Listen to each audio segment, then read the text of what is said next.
Okay, welcome back guys. Today I will show you how to do this animation inside of Blender, and it's a simple animation to do. I'm using a particle and some shading. No need hand animations, no hand animation required. Just some particles being affected by a force field. Okay, so let's get into it.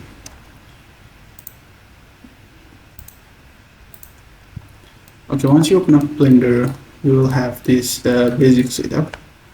You just move the cube aside and add a sphere, the UV sphere. And go to the edit mode, side view, and wireframe view, wireframe mode, and select half of the sphere. Hit X to delete only the faces, and go back to the object mode and rotate the sphere along the x-axis 90 degree.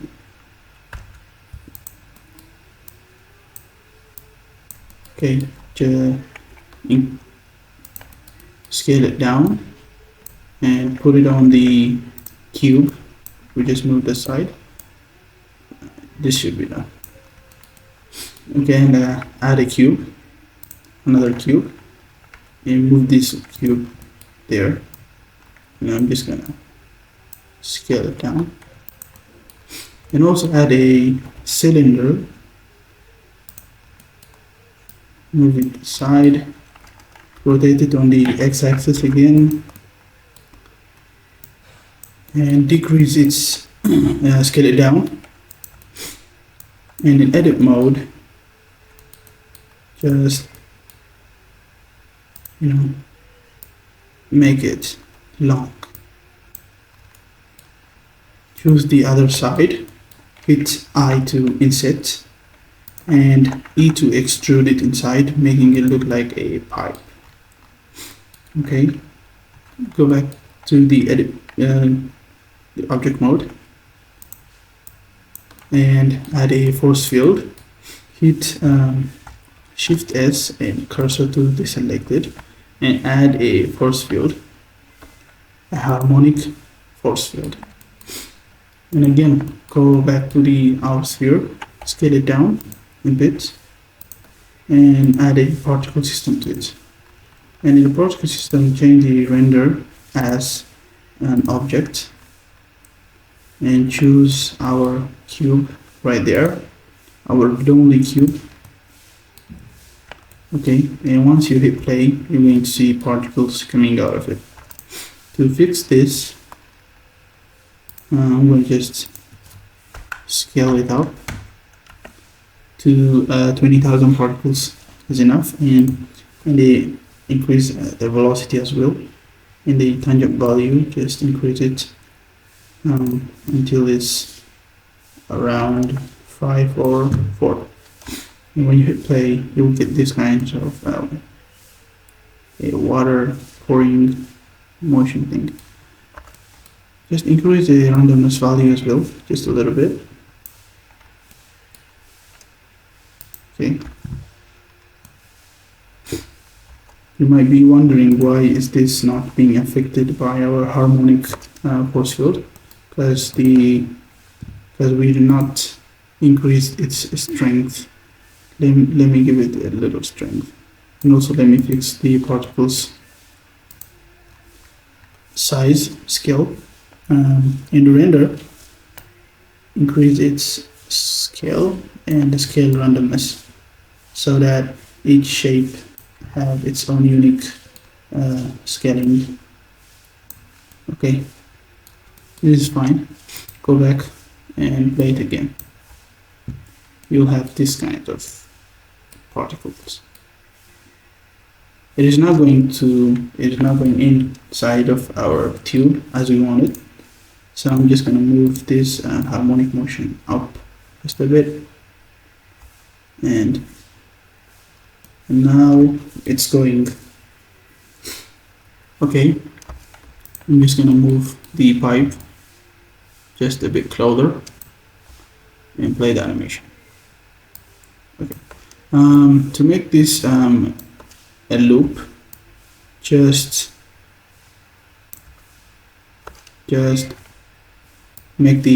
the starting frame from 0 to 40 and the ending frame from 100, because the particles will run up to 200, from 250 to 200. Okay, now when you play it, it loops seamlessly, or at least it loops just fine. I'm just gonna add a camera. We already have a camera, so I'm just gonna select the camera and I'm just gonna Alt Control 0 to snap it here, and G to move it around, or maybe here. This is a nice view. Alt Control 0 to snap it here. You can change the lens focal to change its size, I think, or you can just back it up. Okay, and now we are going to add our light. We already have a light, but it's too much, and I'm going to increase its power to 100, and I'm going to change it to a plane and increase our plane, move it up a bit, change its trajectory, change its direction. Okay,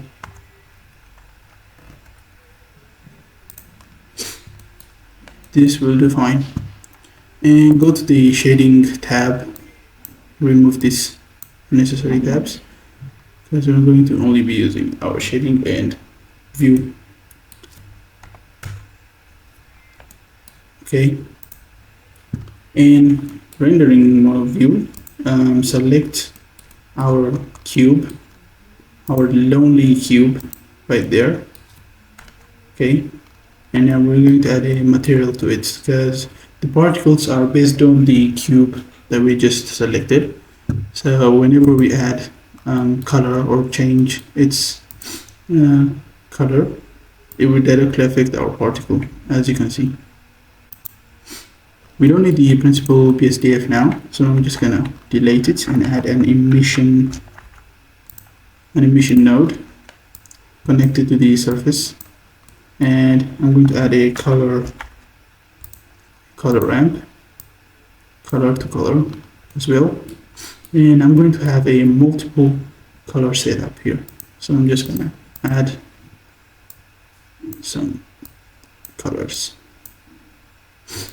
Okay, so I'm going to change its color to this one to blue, yellow, and this one to blue, and no, I'm just gonna move the blue here, and I'm just gonna add a red. It's because of the color theory. Okay, and just this one to dark, more blue, and just this one to purple. Yeah, okay, I'm just gonna add white as well. Okay, and change it from linear to constant, because we don't want our colors to overlap. And to apply all of this color onto our particles, into our different particles, I'm going to use an object info node, and connect the random to the factor value. And now we have this. It is taking the different colors that we have chosen to it. Okay, I'm just going to increase the strings. This should be enough. Alright, basically this is it. This is the whole tutorial. We can also change the world setting color, the world color to black, to make the colors pop out more. So